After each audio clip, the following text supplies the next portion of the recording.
Good day everyone, I'm going to report the Bangsamoro Autonomous Region in Muslim Mindanao. I'm Kate Ariani Ladimo, graduated at Rizal College of Taal under Humanities and Social Sciences with honors, currently studying in Lemery Colleges taking Bachelor of Science in Tourism Management. Here's the map, flag, and the logo of BARM. Bangsamoro Autonomous Region in Muslim Mindanao is located at the southwesternmost tip of the archipelago. It is bounded by Lanao del Norte and the Sulu Sea on the north and northwest, by Bukidnon and Cotabato in the east, and by Sultan Kudarat and Celebes Sea on the south.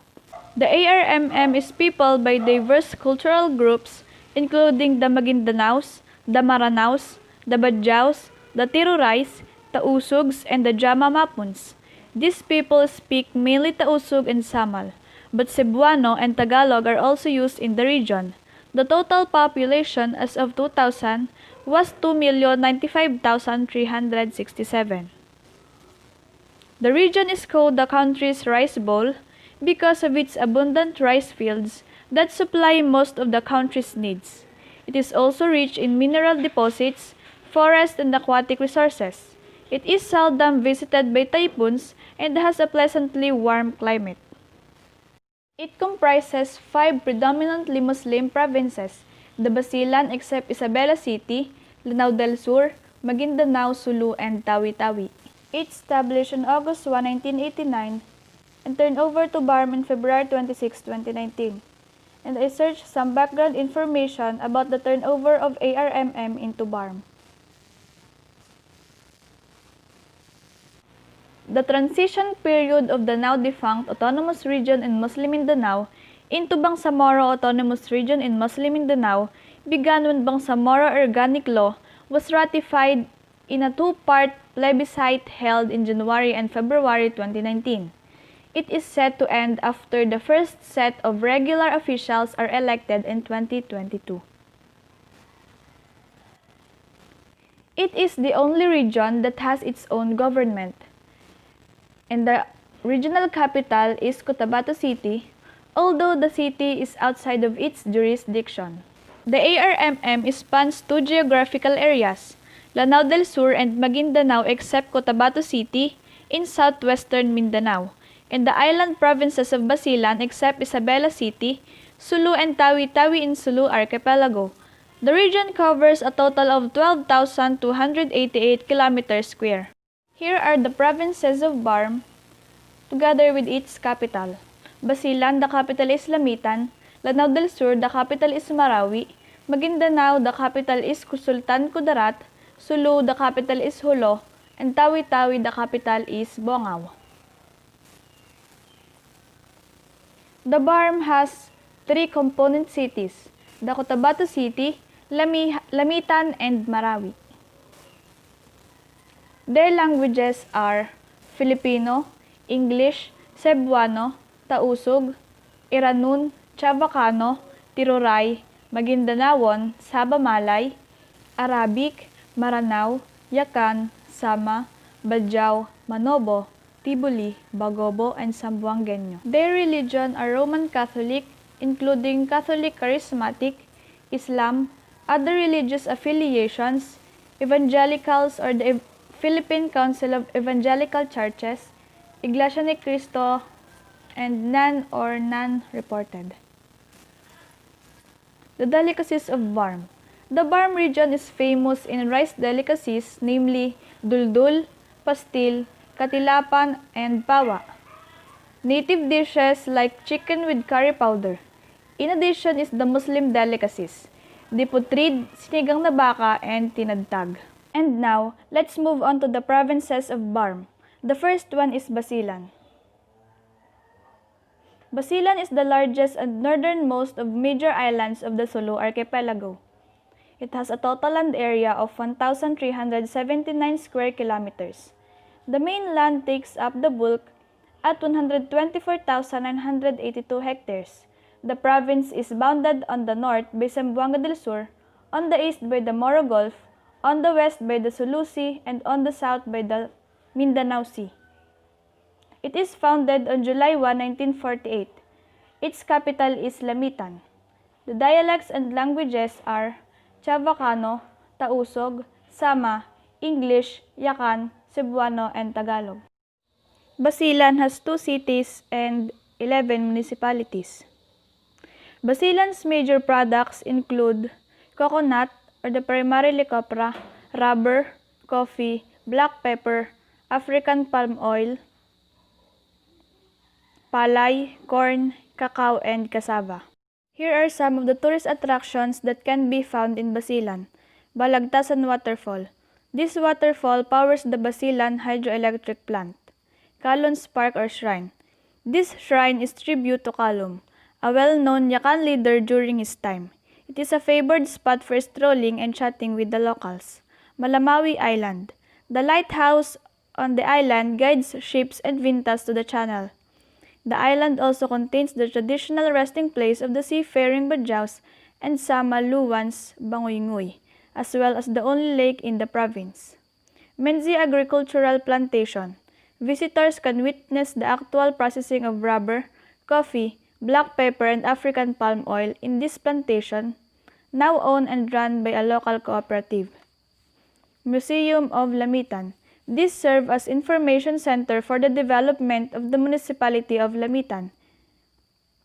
It also showcases the colorful highlights of the traditional Yakan festival, the Lami-Lamihan. Palm Beach. This beach, located some 5 kilometers from the town hall, is a fine place for snorkeling, swimming, and picnicking. Plaza Rizal. This plaza, which is situated between the capital and the cathedral, is a favorite for afternoon promenades. One can find here a monument of Rizal with an open stage in front and a relief map of Basilan and the surrounding islands. Santa Isabela Cathedral. The cathedral, named after the patron saint of Isabela, is located at the heart of Isabela proper. This pet project of former Basilan Bishop Jose Maria Querexeta has a modern architectural design. Sumangbang Beach. This swimming spot can be reached by passing through coconut plantations, small rice fields, and fish ponds. White Beach. The fine beach is good for swimming, sunbathing, and fishing. This is the Malamawi Beach. Santa Isabel de Portugal Cathedral. Balagtasan Waterfalls. Plaza Rizal. The festival of Basilan is Lami-Lamihan Festival. It is annually held in Lamitan. It is a festival coinciding the foundation of Lamitan Municipality. This festival is a simple showcase to the traditional of Yakan, a rich customs and traditions where music, dances, and crafts are preserved. On this festival, people are dressed in colorful costumes to participate in horse races, parades, and other activities. Other people are also termed the Lami-Lamihan Merrymaking, which is to show romantic feeling about their culture. This festival are celebrated on the 29th of June, where it's a feast for Saint Peter. The next one is Lanao del Sur. Lanao means lake, derived from Ranao. The province situated at basin of Lake Lanao is known as the land of Maranaos, which means the people of the lake. Lanao del Sur in Cebuano is Habagatang Lanao. In Filipino is Timog Lanao. It is officially the province of Lanao del Sur. It is a province in the Philippines located in the Bangsamoro Autonomous Region in Muslim Mindanao. It is founded on 1959. The capital is Marawi, and the spoken language are Maranao, Iranun, Cebuano, Tagalog, and English. Lanao del Sur has a total land area of 3,850 square kilometers. It is bounded on the north by Lanao del Norte, on the east by Bukidnon, on the west by Illana Bay, and on the south Maguindanao and Cotabato. It forms the western portion of the extensive plateau of northern Mindanao. Coastal plains and rolling isles adjoining the Illana Bay give way to lowlands along the east towards Bukidnon. Lanao del Sur has 1 city and 39 municipalities. Lanao's rich and fertile soil provides fruitful harvest for their agricultural industry. Rice is their main crop, followed by corn, coconut, abaca, banana, and durian. Here are the list of tourist attractions in Lanao del Sur. Burarao Spring, an undeveloped spring site which is ideal for a development. Brassware Factory, a site where one can see the process of making the brassware items the area is known for. Mount Mupo, on the summit of this 115-meter-high sacred mountain, is a national park with a good view of Lanao Lake. The last one is the Sleeping Lady, a short mountain range that interestingly looks like a figure of a woman lying on her back. So here are some of the top tourist attractions in Lanao del Sur. The first one is Lake Lanao. It is a large, ancient lake in the Philippines, located in Lanao del Sur province in the country's southern island in Mindanao. With a surface area of 340 kilometers square, it is the largest lake in Mindanao and the second largest lake in the Philippines and counted as one of the 15 ancient lakes in the world. The second one is Burarao Spring and the Sleeping Lady. The festival in Lanao del Sur is the Karilaya Festival, a dance festival of ceremonial gatherings and merrymaking for a bountiful harvest. Being a municipality of vast agricultural lands suitable for all kinds of agricultural crops, it is also a thanksgiving for peace, prosperity, and progress to the Almighty. The second one is Maguindanao. Maguindanao has an aggregate land area of 5,474, 10 square kilometers. It is bound by Cotabato on the north, by Lanao del Sur on the east, by Moro Gulf on the west, and by Sultan Kudarat on the south. It is also distinguished in the realm of visual art. Historically, they have been renowned as metal workers, producing the wavy-bladed Cree ceremonial swords and other weapons as well as gongs. The eastern part of the province is composed of plains crisscrossed by the Rio Grande de Mindanao and its tributaries. The western part is mountains except for the area around Cotabato City at the Great Mindanao River. The climate is characterized by a more or less even distribution of rainfall throughout the year, and the weather is very rarely cloudy and overcast. It is founded on November 22, 1973. The capital is Sultan Kudarat, and the spoken language are Maguindanao, Iranon, Teduray, Tagalog, and English. Maguindanao has one independent city and 36 municipalities. The industries are subsistence and commercial activities, industrial arts, trade, division of labor, and land tenure. The tourist attractions are Amay Ningka Datu Piang. One can find here the old cannons used by the Spaniards during their occupation in the country. Rio Grande de Mindanao, large parts of the province. This river is the second largest and the longest in the Mindanao. It stretches to a length of 182 kilometers and is 96 meters wide. It is ideal for various water sports and festivals are held along its banks. This is the Rio Grande de Mindanao, large parts of the province. Blue Lagoon is one of the top tourist attractions in Maguindanao. It is located on an idyllic setting of rustic views. It almost like a lake surrounded with lush forest. The water comes from a natural spring that flows into the stream before setting in Tamontaka River, and since the village has no other source of potable drinking water other than this lagoon, local fetch their supply here in the early morning or late evening, way before and long after the hard-headed bathers flock to the area. The second one is the Sultan Haji Hassan al-Bolkiah Mosque, also known as the Grand Mosque of Cotabato. It is situated in Cotabato City and is the largest mosque in the Philippines, funded by Sultan Hassan al-Bolkiah of Brunei Darussalam. The Grand Mosque of Cotabato City is known for its golden domes. It appears like a majestic palace catering to a royal family. It's one of the top cultural Maguindanao tourist spots. Their festival is Sagayan Festival, named as the grandest festival of the province. Sagayan Festival has showcased once again the cultural treasure that the land of beauty and bounty possesses during the 60th araw ng Lanao del Norte.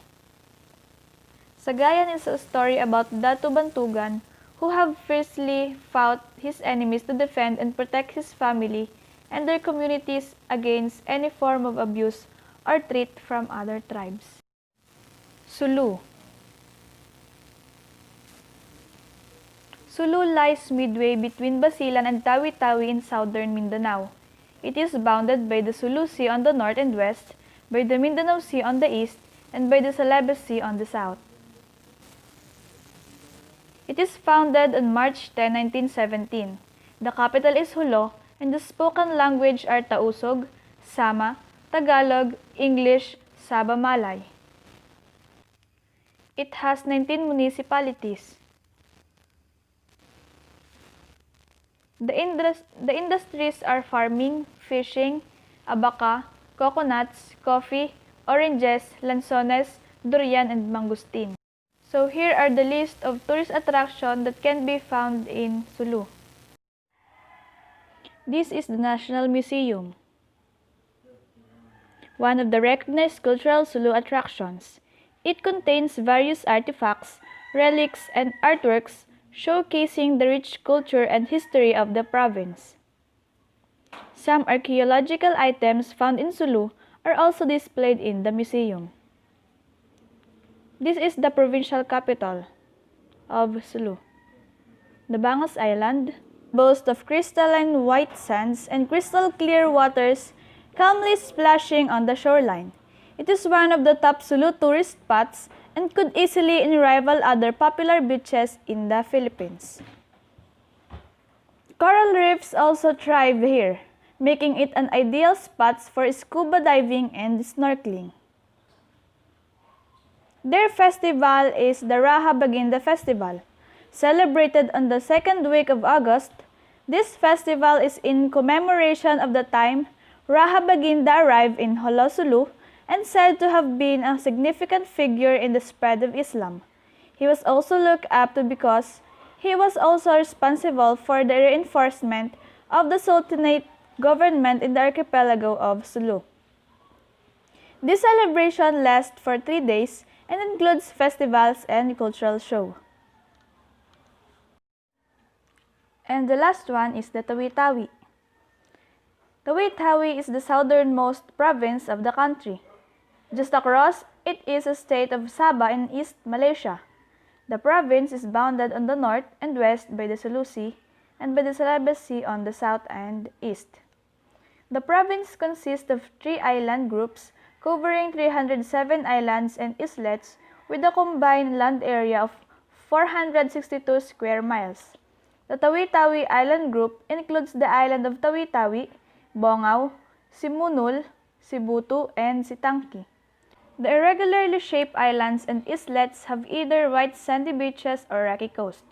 Only light seacraft can pass through some of the sea trails between the islands because of the presence of large reefs. However, inter-island vessels and naval boats are able to dock at the deep harbor of the capital town of Bongao, which has perfectly calm waters. Batu-Batu in Balimbing also has a good harbor in the area where the Philippine Navy has a station. Tawi-Tawi province was named after its main island.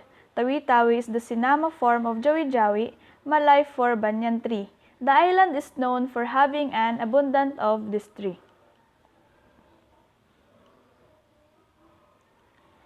It is founded on September 11, 1973. Its capital is Bongao, and the spoken languages are Sama, Tausug, Tagalog, English, and Saba-Malay. Tawi-Tawi has 11 municipalities. Their industries are agriculture, fishing, agar-agar or the seaweeds, copra, root crops, fruits, and vegetables. So here are the list of tourist attractions in Tawi-Tawi. This is the Bongao Peak, the provincial capital, the Panampangan Island. Panampangan Island features what is considered to be the longest sandbar in the Philippines. Its raw and unspoiled beauty make it one of the best Tawi-Tawi tourist spots. Sheikh Makdoum Mosque. It is considered the first mosque ever built in the Philippines. Sheikh Karimul Makdoum, an Arab missionary, initiated the building of the mosque when he reached the island in 1380 AD. This is the Bajau village. Bajau village will give you an idea about how the Bajau tribes live. You'll get to experience their wonderful culture and livelihoods. One of their sources of living is weaving handmade mats with colorful and exquisite designs. They celebrate Agal-Agal Festival, which is said to be the main seaweed festival in the nation. It is gotten from the word Agal-Agal, which is nearby term for kelp in the Sulu archipelago. Agal-Agal Festival demonstrates how the network esteem the significance of the ocean growth industry, which has been a piece of their living. Being a province made out of island towns encompassed by huge oceans, Tawi-Tawi is supplied with rich marine and sea-going assets. The festival additionally mirrors these rich bounties of the ocean. The celebration includes the rich culture and customs of the Sama, Bajau, Jama Mapun, and Tausug, who gently and agreeably live in the province, brilliant societies, and outstanding conventions that are still lived and rehearsed right up till today. So that's all for today. Thank you for listening.